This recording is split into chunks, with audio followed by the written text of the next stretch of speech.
Sa gitna ng magulong lungsod ng Maynila, isang tahimik na tindahan ng kape ang naging tagpuan ng kwento ni Elisa at Marco. Si Elisa ay isang guro sa elementarya na mahilig sa tula. Madalas siyang pumunta sa tindahan ng kape tuwing Sabado upang magsulat sa kanyang maliit na notebook.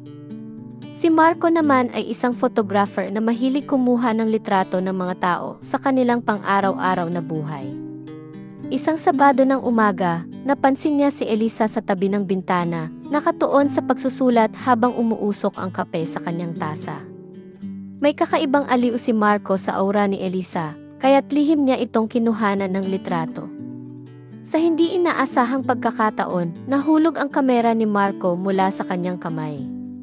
Napalingon si Elisa sa ingay at nakita si Marco na natataranta sa pag-aayos nito. "Ayos ka lang?" tanong niya at doon nagsimula ang kanilang pag-uusap. Simula noon, tuwing Sabado ay lagi silang nagkikita sa parehong lugar. Si Marco ay nagdala ng mga litrato niyang kinunan at si Elisa naman ay nagbabahagi ng kanyang mga tula. Ang kanilang mga interes ay tila perpektong nagtatagpo, ang sining ni Marco sa litrato at ang salita ni Elisa sa tula. Isang araw, nagdala si Marco ng espesyal na larawan.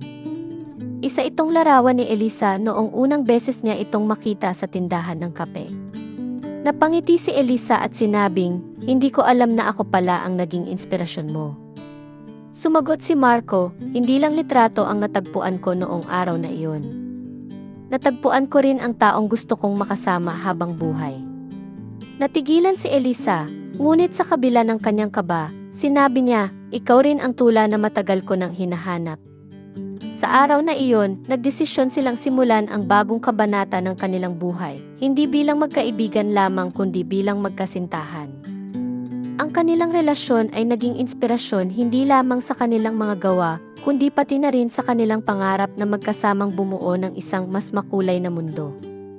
Sa bawat larawan at tula na kanilang nilikha, nag-iwan sila ng marka sa isa't isa, isang alaala ng pag-ibig na natagpuan sa gitna ng gulo ng lungsod, ngunit nagbigay ng kapayapaan sa kanilang puso.